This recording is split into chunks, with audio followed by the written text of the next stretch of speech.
नमस्कार, स्वागत है अपना जिला के प्राइम बुलेटिन में। मैं हूं शिवानी। आइए नजर डालते हैं मेरठ और आसपास के शहरों की बड़ी खबरों पर। मेरठ में शनिवार को उत्तर प्रदेश में 3 बार के मुख्यमंत्री रहे मुलायम सिंह यादव की जयंती पर जेलचुंगी समाजवादी पार्टी कार्यालय पर रक्तदान शिविर का आयोजन किया गया। इस दौरान सरना विधायक अतुल प्रधान, किठौर विधायक शाहिद मंजूर, जिलाध्यक्ष करमवीर सिंह गुम्मी, पूर्व जिलाध्यक्ष विपिन चौधरी, पूर्व विधायक योगेश वर्मा आदि ने रक्तदान किया और पूर्व मुख्यमंत्री मुलायम सिंह यादव के द्वारा किए गए विकास कार्यों को याद करते हुए उन्हें श्रद्धांजलि अर्पित की। इस दौरान उन्होंने कहा कि मुलायम सिंह यादव 1996 से 1998 तक भारत के रक्षा मंत्री रहे।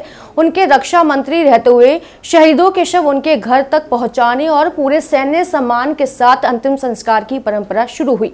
वो सियाचिन ग्लेशियर के द्वारा करने वाले पहले रक्षा मंत्री थे। उन्होंने राम मनोहर लोहिया की समाजवादी विचारधारा को आगे बढ़ाया। उन्होंने पिछड़े वर्गों और किसानों के अधिकारों के लिए संघर्ष किया और उन्हें राजनीतिक पहचान दिलाई। वह 1967 में पहली बार विधायक बने और बाद में 10 बार विधायक और 7 बार सांसद रहे। उन्होंने कहा, अब समय आ गया है कि सपा प्रमुख मुलायम सिंह यादव की जन कल्याणकारी योजना को जन जन तक पहुंचाया जाए और आने वाले 2027 के विधानसभा चुनाव में समाजवादी पार्टी की उत्तर प्रदेश में सरकार बनाई जाए।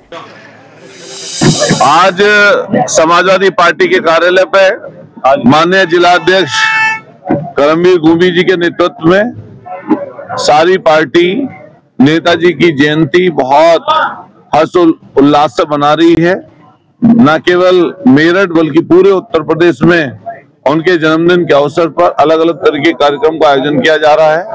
यहाँ पर भी हम सब लोग ब्लड डोनेट कर रहे हैं और नेताजी का विचार, नेताजी की सोच कैसे आगे बढ़े, इस पर काम करने की जरूरत है।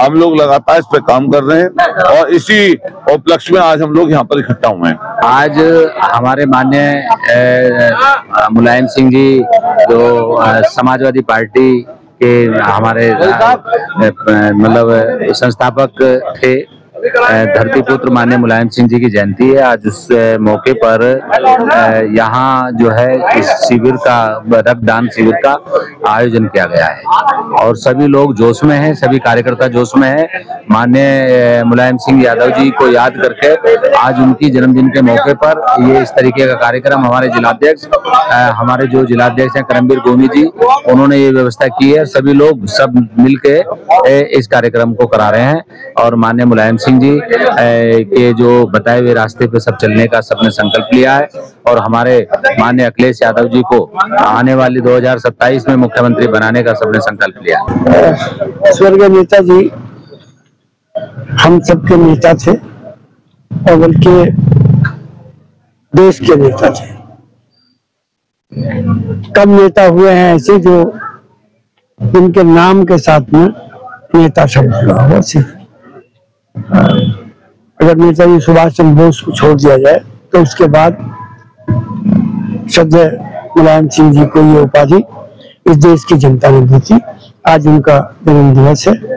हम सब लोग आज के दिन उनको याद कर रहे हैं और यहाँ पार्टी कार्यालय में मेरठ में हमारे अध्यक्ष जी की अध्यक्षता में एक बड़ा ब्लड बैंक डोनेशन कैंप जो है यहाँ पर चल रहा है।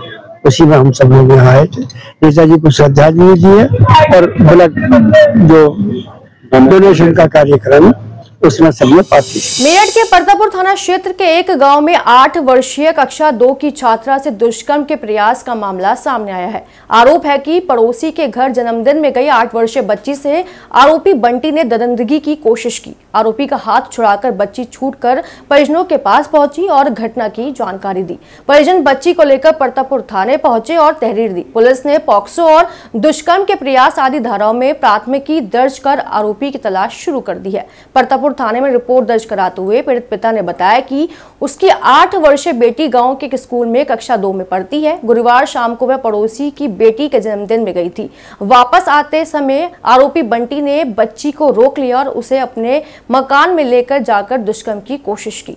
बच्ची ने अनहोनी की आशंका को भांपते हुए उसके हाथ पर काट लिया और शोर मचाते हुए घर पहुंची और अपनी मां को घटना की जानकारी दी। इसके बाद गुस्साए परिजन आरोपी घर पहुंचते तो वह वहां से भाग चुका था। शुक्रवार सुबह परिजन परतापुर थाने पहुंचे और आरोपी के खिलाफ तहरीर देकर कार्रवाई की मांग की है। पुलिस ने बच्ची को मेडिकल परीक्षण के लिए जिला अस्पताल भेजा। सीओ ब्रह्मपुरी सौम्या अस्थाना ने बताया कि प्राथमिकी दर्ज कर ली गई है। बुलंदशहर के खुर्जा नगर थाना क्षेत्र में पुलिस ने शादी का झांसा देकर नकदी और जेवरात चोरी करने वाले गैंग का भंडाफोड़ किया है। पुलिस ने एक महिला सहित 3 आरोपियों को गिरफ्तार किया है, जबकि गिरोह में शामिल दुल्हन अभी फरार बताई जा रही है। उसकी तलाश में पुलिस की टीम लगातार दबिश दे रही है। पुलिस ने कार्रवाई करते हुए सिमरन, धर्मेंद्र और मोहित को गिरफ्तार किया है।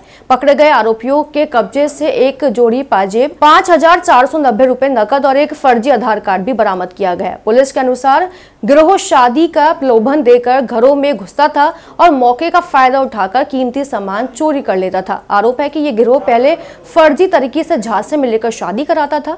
जो दुल्हन है वो गिरोह की मुख्य सदस्य थी। शादी के कुछ दिन बाद ही दुल्हन परिवार का भरोसा जीतती थी, जिसके बाद घर में मौजूद नकदी व जेवरात पर हाथ साफ कर देती थी। इस मामले में सीओ खुर्जा पूर्णिमा सिंह ने बताया कि ये लोग पहले भी इस तरह की घटना कर चुके हैं। पकड़े गए 3 आरोपियों को जेल भेजा जा रहा है। फरार दुल्हन की भी तलाश की जा रही है। जल्द ही इसको भी गिरफ्तार कर लिया जाएगा। चल रहे हैं हम भी।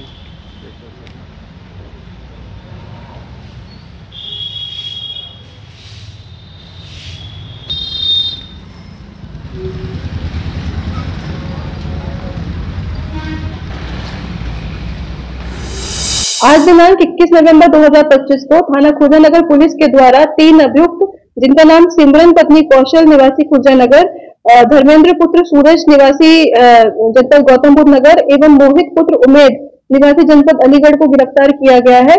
पूछताछ में उन्होंने बताया है कि यह सीधे साधे लोगों को टारगेट कर उनसे धोखाधड़ी कर कूटरचित दस्तावेज दिखाकर पैसे लेते थे और एवं शादी कराते थे एवं शादी कराने के बाद जो दुल्हन होती थी उसके माध्यम से जेवरात आदि चोरी करवा लेते थे। इस संबंध में थाना खुर्जा नगर को सुसंगत धाराओं में मुकदमा पंजीकृत किया गया है एवं इनके पास से चोरी की हुई पाजेब, रुपए एवं कूटरचित दस्तावेज जो एक आधार कार्ड है वह बरामद किया गया है। गिरफ्तार अभियुक्तों को माननीय न्यायालय की अभिरक्षा में भेजा जा रहा है। पुलिस के द्वारा अग्रिम विधिक कार्रवाई की जाएगी। संभल के हसनपुर मुंजप्ता गांव में आवासीय पट्टों को लेकर विवाद गहराता जा रहा है। सोमवार को इस मुद्दे से परेशान दर्जनों ग्रामीण ट्रैक्टरों पर सवार होकर नई तहसील संभल पहुंचे। तहसीलदार को प्रार्थना पत्र सौंपकर तत्काल कार्रवाई की मांग की। ग्रामीणों ने बताया कि ग्राम समाज की भूमि पर 1965, 1973, 1988 और 1990 में आवासीय पट्टे जारी किए गए थे, जिन पर परिवार लगभग 40 साल से रह रहे हैं। उनका आरोप है कि अब इतने वर्षों बाद कुछ लोग इन पुराने पट्टों पर आपत्ति उठाकर दलित एवं गरीब परिवारों को बेवजह परेशान कर रहे हैं। इससे प्रभावित परिवारों में भय का माहौल बना हुआ है। ग्रामीणों ने गाटा संख्या 313 और 356 से संबंधित पट्टों पर विवाद को इसकी मुख्य वजह बताया। उनका कहना है कि गांव का एक व्यक्ति, जिसकी राशन की दुकान पहले किसी अन्य सदस्य को आवंटित हो चुकी थी, इसी रंजिश के चलते पट्टा धारकों को परेशान कर रहा है। ग्रामीणों ने तहसीलदार से मांग की है कि पुराने रिकॉर्ड की जांच कर वैध पट्टा धारकों को संरक्षण दिया जाए और किसी भी प्रकार का भेदभाव न हो पाए। तहसीलदार ने प्रार्थना पत्र प्राप्त करते हुए उचित कार्रवाई का आश्वासन दिया है।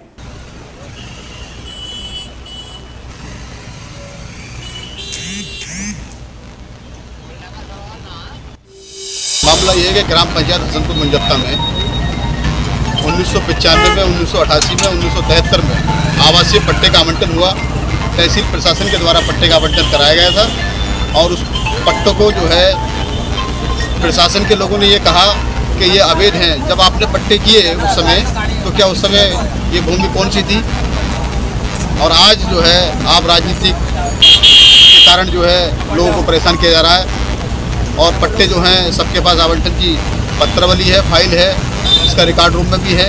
हमने तहसीलदार साहब से मिलकर के हमने अपनी बात रखी है।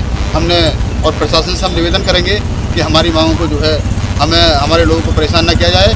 और ये जो बस्ती है ये टोटल दलित बस्ती है जहाँ कल निशान लगाए गए। प्रशासन अधिकारियों ने आज आश्वासन दिया हम लोगों को 2 दिन के बाद जो है हम, और आप निश्चित होइए, हम आपको इसमें कोई भी छेड़छाड़ नहीं की जाएगी। 2 दिन का समय मांगा है। अगर वो हमारी 2 दिन के अंदर मांगे पूरी नहीं करते हैं और हमें अगर गलत ठहराया जाता है तो फिर हम जो है अगली कार्रवाई के लिए और शासन तक जाएंगे। संभल में सड़क सुरक्षा माह के तहत परिवहन विभाग की संयुक्त टीम ने गुरुवार को वाहन चेकिंग अभियान चलाया। यह अभियान संभल मुरादाबाद रोड पर कस्बा सिरसी के पास संचालित किया गया। इसमें संभल ARTO और मुरादाबाद के ARM सहित परिवहन विभाग के कई अधिकारियों व कर्मचारियों ने भाग लिया। अभियान के दौरान टीम ने 2 पहिया, 4 पहिया और वाणिज्यिक वाहनों को रोककर उनके आवश्यक दस्तावेजों की जाँच की। जिन वाहनों के कागजात अधूरे पाए गए उनके खिलाफ मौके पर ही कार्रवाई की गई। साथ ही सुरक्षा मानकों को सुनिश्चित करने के लिए अधिकारियों ने कई वाहनों की तलाशी भी ली। इस दौरान टीम का विशेष ध्यान 2 पहिया वाहन चालकों पर रहा। बिना हेलमेट बाइक चलाने वालों को चेतावनी देने के साथ साथ कई चालान भी काटे गए। अधिकारियों ने कहा कि सड़क दुर्घटनाओं में वृद्धि का बड़ा कारण लापरवाही और यातायात नियमों की अनदेखी है, जिसे रोकने के लिए विभाग सख्त रुख अपनाए हुए है। एक तो सड़क सुरक्षा माह चल रहा है। फिर माननीय मुख्यमंत्री जी के आदेश हैं कि जो रोड पे है, जो बिना पेपर के हैं, इनकम्प्लीट है, यात्रियों की जान से खिलवाड़ करते हैं, उनको चेक किया जाए। और इसमें सरकार का रिवेन्यू का भी नुकसान होता है और यात्रियों की जान माल का भी नुकसान होता है। तो उस अभियान के तहत ही ARTO प्रशासन ये संभल है और ये ट्रैफिक पुलिस के इंस्पेक्टर है और मैं ARM हूँ। हम सब मिलके ये अभियान चला रहे हैं जिससे कि जनता को कोई असुविधा ना हो और उनका यात्रा सुरक्षित।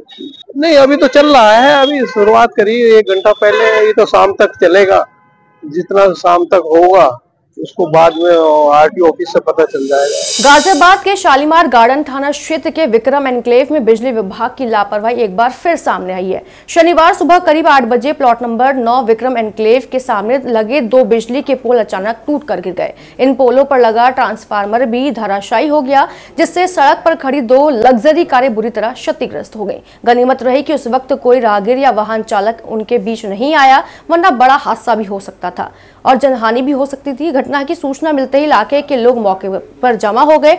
लोगों ने बिजली विभाग पर पुराने और जर्जर पोलों की समय पर मरम्मत न करने का आरोप लगाया है। क्षतिग्रस्त कारों के मालिकों ने बिजली विभाग से मुआवजे की मांग की है। उनका कहना है कि विभाग की लापरवाही से उनकी गाड़ियां खराब हुई हैं, जिसका पूरा खर्चा विभाग को वहन करना चाहिए। पुलिस ने मौके पर पहुंचकर पंचनामा किया और मामला दर्ज कर लिया है। बागपत के बड़ौत में जाट कॉलेज में आयोजित सांसद खेल महोत्सव में भोजन वितरण के दौरान भारी अव्यवस्था देखने को मिली। खाना बढ़ते ही बच्चों में अफरा तफरी मच गई और कई बच्चे एक दूसरे पर झपटते हुए दिखाई दिए। खाने के इंतजाम इतने कमजोर रहे कि आधे से भी कम लोगों तक भोजन पहुंच पाया। किसी के हिस्से में सिर्फ छोले आए तो किसी के हिस्से में सिर्फ चावल। हैरानी की बात यह है कि चावल की एक प्लेट में 2 कीड़े मिलने का भी आरोप लगा है, जिससे व्यवस्था पर बड़े सवाल खड़े हो रहे हैं। पूरा घटनाक्रम वीडियो में कैद हो गया, जो अब सोशल मीडिया पर तेजी से वायरल हो रहा है। वीडियो में साफ देख सकते हैं कि किस तरह अव्यवस्था के कारण बच्चों को परेशान होना पड़ा। फिलहाल आयोजन समिति की तरफ से कोई आधिकारिक बयान नहीं आया है। पुलिस और प्रशासन भी मामले की जांच में जुटे हुए हैं। अगर देखा जाए, सांसद खेल महोत्सव में जो करोड़ों का बजट था, उसका बंटाधार किया गया है। मेरठ में शनिवार को बेगमबाग स्थित विमल एकेडमी में PTM के अवसर पर एक भव्य विज्ञान प्रदर्शनी का आयोजन किया गया, जिसमें छात्रों ने विज्ञान के विभिन्न पहलुओं पर कार्यशील परियोजनाएं प्रस्तुत की। इस प्रदर्शनी में छात्रों ने अपनी प्रतिभा और वैज्ञानिक दृष्टिकोण का अद्भुत प्रदर्शन किया। विद्यालय के उप प्रधानाचार्य जर्विस के मार्गदर्शन में आयोजित इस विज्ञान प्रदर्शनी में छात्रों ने विभिन्न प्रकार की परियोजनाएं बनाई थी, जिन्होंने उपस्थित सभी लोगों को आकर्षित किया। विद्यालय के निदेशक सुधांशु शर्मा ने छात्रों को प्रोत्साहित करते हुए उनकी प्रतिभा की प्रशंसा की। उन्होंने कहा, यह प्रदर्शनी छात्रों की मेहनत और उनके वैज्ञानिक दृष्टिकोण का अद्वितीय उदाहरण है। वहीं विद्यालय की प्रधानाचार्य प्रियंका शर्मा ने भी छात्रों की सराहना की और उन्हें प्रमाण पत्र और चॉकलेट देकर सम्मानित कहा। अपना जिला के प्राइम बुलेटिन में फिलहाल इतना ही। मेरठ और आसपास के शहरों की बड़ी खबरों के लिए अपना जिला से जुड़े रहें और चैनल को सब्सक्राइब करना बिल्कुल न भूलें। फिलहाल हमें दीजिए इजाजत। नमस्कार।